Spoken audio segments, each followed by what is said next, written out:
Hello everyone, welcome back to my channel. In today's lecture, we are going to discuss another topic of auditing, that is rights और parts of auditor. देखो auditor क्या होता है, independent person होता है जो आपकी company की, आपकी ऑर्गेनाइजेशन की ऑडिटिंग करेगा, है ना, आपके अकाउंट्स की ट्रूथफुलनेस को चेक करेगा. बट अब ये सब करने के लिए उसे भी तो कुछ पार्ट चाहिए, उसे भी तो कुछ राइट चाहिए ना. जब तक आप उसे कुछ राइट्स नहीं दोगे तो वो अच्छे से अपनी ड्यूटीज को परफॉर्म नहीं कर सकता है. तो ऑडिटर अपनी ड्यूटीज़ को अच्छे से डिस्पेंस कर सके, अच्छे से परफॉर्म कर सके, इसी कारण से हमने मतलब कंपनीज एक्ट 2013 या फिर चार्टर्ड अकाउंटेंट एक्ट ने कुछ राइट्स दे रखे हैं, कुछ पार्ट्स दे रखे हैं जिसके साथ वो अपने और फंक्शनिंग को परफॉर्म कर सकता है. ठीक है, चलिए डिस्कस करते हैं. देखो क्या कहते हैं, the auditor is an independent person who does the work of audit keeping the interest of various parties in mind. अब ऑडिटर ऐसा नहीं है कि जब ऑडिटिंग करेगा वो सिर्फ और सिर्फ अपना ही बेनिफिट देखेगा या सिर्फ और सिर्फ कंपनी का बेनिफिट देखेगा, ऐसा नहीं होता. वो अलग अलग जितनी भी आपकी वेरियस पार्टीज होती हैं उन सभी के इंटरेस्ट के लिए काम करता है.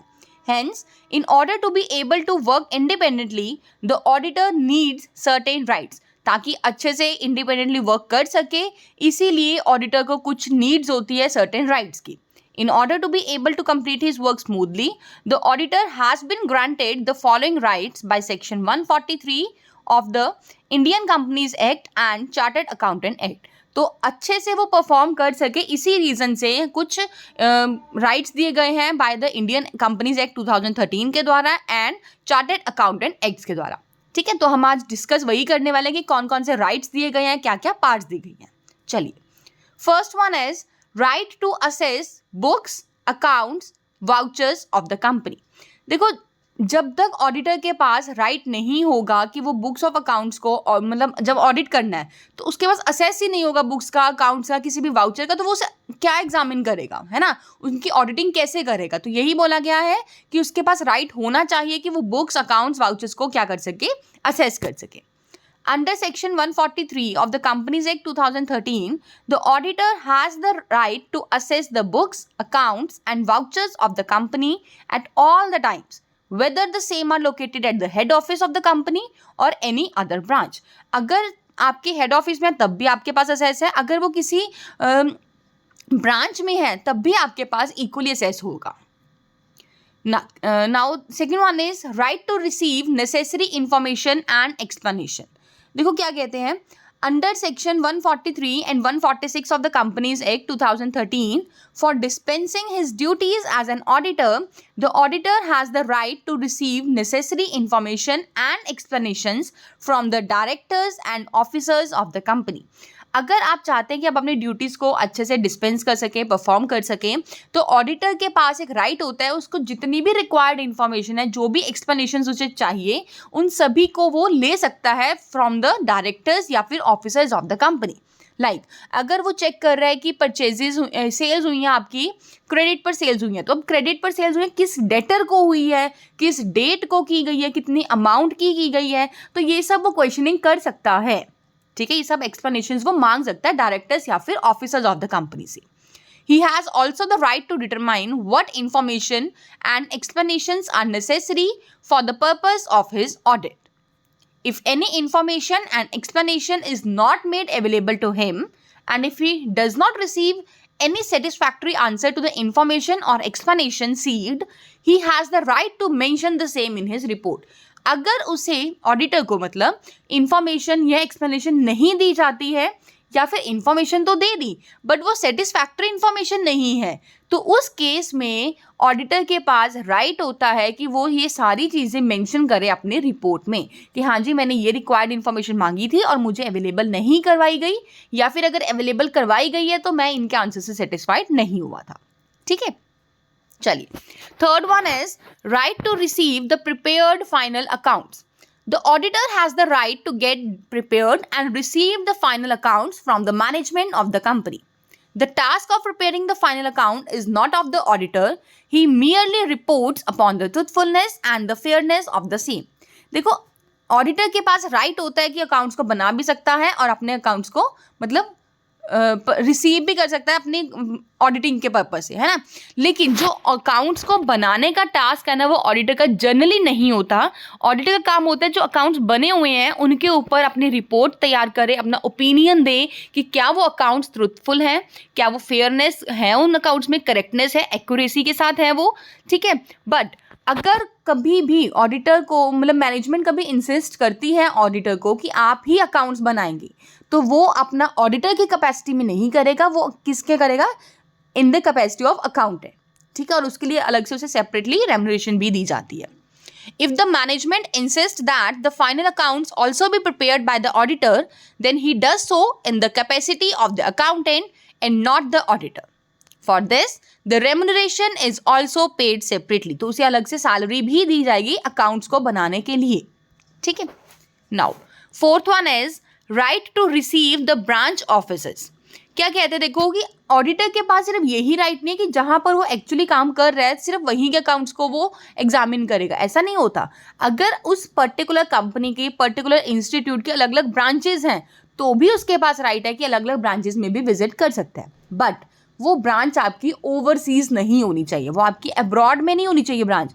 अगर आपके डोमेस्टिक डोमेन में ही है तो आप कहीं भी विजिट कर सकते हो, ठीक है। अगर आपके ओवरसीज कहीं ब्रांच है तो आपको उस ब्रांच के ऑर्डर ने जो भी प्रोवाइड किया आपको उसके ऊपर रिलाई करना पड़ता है, ठीक है।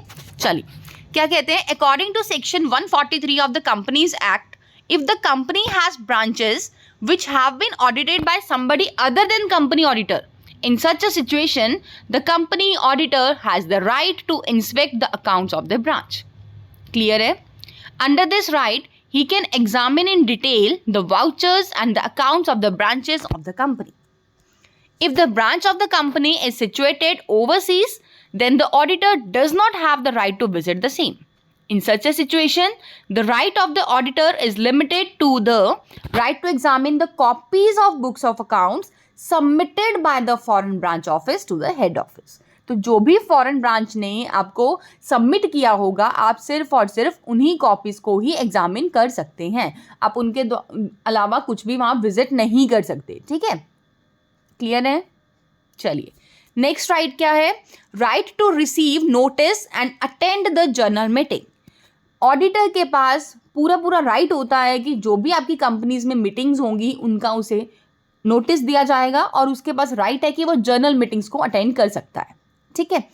According to section 146 of the companies act 2013, the auditor has the right to receive all the notices issued by the company for convening a general meeting of the company. Clear? The auditor has also the right to attend these meetings whether or not the accounts of the company are being discussed. चाहे आपकी company के accounts वहाँ पर discuss होने हैं या नहीं होने, लेकिन ऑडिटर के पास 100% राइट होता है कि वो एक तो नोटिस भी उसे मिलेगा कि जनरल मीटिंग इस डेट को कन्विंस की जा रही है और उसके पास ये भी राइट है कि वो उस जनरल मीटिंग को अटेंड भी करे, ठीक है। अब सिर्फ और सिर्फ अटेंड करना उनका मोटिव नहीं होता, वो जो ऑडिटर है वो अपने व्यूज़ भी दे सकता है उस मीटिंग में, अपनी स्टेटमेंट्स भी रख सकता है, ठीक है।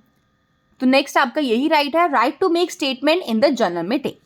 Under section 146 of the companies act 2013, the auditor has the right to speak in the general meeting and speak therein in order to give explanations related to the accounts and the points mentioned by him in his report. तो वो क्या चीज़ वहाँ पर explain करेगा या वो क्या मतलब अपनी स्टेटमेंट्स देगा, जो भी उसने एक्सप्लेनेशंस दी हैं, जो भी उसने अकाउंट्स देखे हैं उसके बारे में, जो भी पॉइंट्स ऐसे हैं जो उसने अपने रिपोर्ट्स में मेंशन किए हैं, वो उस जर्नल मीटिंग में वहाँ पर क्लैरिफाई कर सकता है, ठीक है।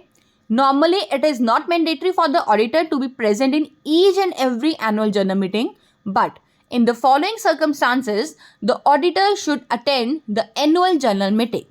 लेकिन देखो मैंडेटरी तो नहीं होता कि ऑडिटर को 101% ज्वाइन करना ही पड़ेगा मीटिंग्स को, नो, बट कुछ केसेस हैं जहां पर ऑडिटर को 101% वहां पर अटेंड करना ही पड़ेगा। ऐसे कौन कौन से सर्कमस्टांसेस हैं? फर्स्ट आता है वेयर देयर इज सस्पिशियस, अगर कोई लगता है कि सस्पिशियस है, कोई शक है, that the directors of the company are trying to hide certain financial difficulties. अगर आपको बीइंग अ ऑडिटर ऐसा कुछ लग रहा है तो आप मीटिंग में मतलब जा सकते हो और मीटिंग अटेंड कर सकते हो, right. Second one is if there are points contained in the auditor's report which he wants to clarify.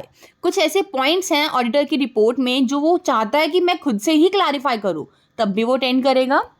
If he has received notice of a resolution proposing to appoint another person in his place, अगर उसे कोई notice receive हुआ है कि कोई other person आ रहा है उसकी जगह पर, मतलब जो ऑडिटर है उसकी प्लेस पर कोई और पर्सन आ रहा है, तो उसका होना वहाँ पर ज़रूरी है. क्यों? क्योंकि वो बता पाएगा न्यू अपॉइंटेड को कि ये हमने ऑडिटिंग कर ली है, या जो भी है उसके अकाउंट्स के बारे में उसे थोड़ा बहुत इन्फॉर्मेशन देगा, है ना. नेक्स्ट आता है, if the company has specially invited him. अगर कंपनी ने स्पेशली इन्वाइटेड कर लिया है, डायरेक्टर्स ने इंसिस्ट कर लिया है ऑडिटर को, तो वहाँ उस केस में भी ऑडिटर को प्रेजेंट होना पड़ेगा. नेक्स्ट आता है, if the auditors report contain certain points which may not be understood. अगर आपको लगता है बीइंग एन ऑडिटर कि हमारी रिपोर्ट में कुछ ऐसे पॉइंट्स हैं जिसको हम एक्सप्लेन नहीं करेंगे, तो हो सकता है उसको अंडरस्टूड ना किया जाए, मिसअंडरस्टूड भी हो सकता है वो, तो आप उस केस में भी वहाँ पर जाएंगे और अपनी बात रखेंगे. Now, next point is right to have technical and or legal advice. आपके पास being an auditor full right होता है कि अगर आप देखो, आप ठीक है आप इंडिपेंडेंट हो, ओके, बट हर एक चीज़ आप खुद से नहीं कर सकते, आप हर एक फील्ड में तो एक्सपर्ट नहीं हो ना. तो अगर आपको लगता है कि आपको ऑडिटिंग के दौरान कोई टेक्निकल हेल्प की नीड है, कोई लीगल एडवाइस की रिक्वायरमेंट है, तो आप टेक्निकल और लीगल एडवाइस भी ले सकते हैं बीइंग एन ऑडिटर. ठीक है, चलिए क्या कहते हैं, the auditor by himself is not an expert in any subject. Hence if he deems necessary, then in certain specific matters he may seek the advice of other legal and technical experts in order to form his opinion. Clear? Simple था ये तो. Next one is right to sign the audit report and to certify related documents. क्या कहते हैं कि auditor के पास ही सिर्फ और सिर्फ राइट होता है कि वो ऑडिट रिपोर्ट के ऊपर साइन करे और जो भी आपके रिलेटेड डॉक्यूमेंट्स हैं उनको सर्टिफाई कर सके. ठीक है, क्या कहते हैं, under section 145 of the companies act 2013, only the auditor or the partner in a firm which has been appointed as an auditor in accordance with section 141 has the right to sign the audit report. सिर्फ और सिर्फ auditor के पास ही एक exclusive right होता है कि वो audit report को साइन कर सके. Only he has the right to certify the related documents. और जो भी रिलेटेड डॉक्यूमेंट्स होंगे उन सब को भी सर्टिफाई करने का राइट सिर्फ और सिर्फ ऑडिटर के पास ही होता है. चलिए, next one is right to be indemnified. देखो क्या कहते हैं, under section 197 of the companies act 2013, if a matter of fraud or negligence is proceeded against the auditor and the decision in the matter has been in the favor of the auditor and has been vindicted from the charges, then the expenses incurred by the auditor in defending himself have to be borne by the company. क्या कहते हैं कि अगर किसी भी auditor के ऊपर कोई भी फ्रॉड का, नेग्लिजेंस का कोई भी केस था, ठीक है, प्रोसीडेड हो रहा था और डिसीजन आता है ऑडिटर के फेवर में, ठीक है, और वो विंडिक्ट हो जाता है, रिलीव हो जाता है फ्रॉम द चार्जेस, तो जो भी ऑडिटर ने एक्सपेंसेस उठाए होंगे अपने आप को डिफेंड करने के लिए, वो सारे खर्चे कौन उठाने वाली है, कंपनी उठाएगी. ठीक है, मतलब अगर कोई केस हुआ ऑडिटर के अगेंस्ट और बाई चांस या जो भी है, अगर ऑडिटर हाउस केस के फेवर में होता है, मतलब वो केस फेवर में चला जाएगा ऑडिटर के, मीन्स वो जीत जाएगा, तो जो भी उसने चार्जेस, एक्सपेंसेस, जो भी उसने खर्चे करे होंगे अपने आप को डिफेंड करने के लिए, वो सभी एक्सपेंसेस बॉर्न करेगी आपकी कंपनी. ठीक है, तो यही बोला गया, the expenses incurred by the auditor in defending himself have to be borne by the company. Clear? Now last right क्या कहते हैं, राइट टू रिसीव रेम्यूनरेशन. अब इतना सब कुछ वो कर रहा है तो क्या उसे राइट नहीं होना चाहिए कि वो रेम्यूनरेशन रिसीव करे? Of course. तो यही राइट है कि जो सब काम कर रहा है वो उसके बदले में उसको पेमेंट भी होनी चाहिए. तो राइट है उसके पास कि वो अपनी सैलरी रिसीव कर पाए अगर उसने अपनी ड्यूटीज या जो भी वर्क दिया गया था उसे असाइन, वो उसने कंप्लीट कर लिया है तो. ठीक है, the auditor has the right to receive remuneration if he has completed the work that was assign to him. However, if he has been appointed on an annual charges and he is removed during the year, then he has the right to receive the remuneration for the whole year. देखो, एक आप auditor को appoint करते हो annual fees के basis पे, ठीक है, हम साल का आपको इतना देंगे, बट अगर आप ड्यूरिंग द ईयर उसे रिमूव कर देते हो तो अब आप उसे ये नहीं बोल सकते कि आपने तो 4 मंथ्स काम किया तो मैं 4 मंथ्स की ही आपको पेमेंट करूंगा। नो, आपको होल ईयर का ही पेमेंट करना पड़ेगा, क्योंकि उसके पास ये राइट है कि वो होल ईयर की रेम्युनरेशन रिसीव कर सकता है। ठीक है, तो ये आज हमने डिस्कस किया राइट्स या फिर पार्ट्स ऑफ ऑडिटर। 10 पॉइंट्स हमने टोटल डिस्कस किए हैं। फर्स्ट था आपका right to assess the books, accounts, vouchers of the company. Second one is right to receive necessary information and explanation. Third one is right to receive the prepared final accounts. Fourth one is right to visit the branch offices. Right to receive notice and attend the journal meeting. Right to make statement in the journal meeting. Right to have technical or legal advice. Right to sign the audit report and to certify related documents. Right to be indemnified, and the last one is right to receive remuneration. I hope you like this video. Thanks and have a wonderful day.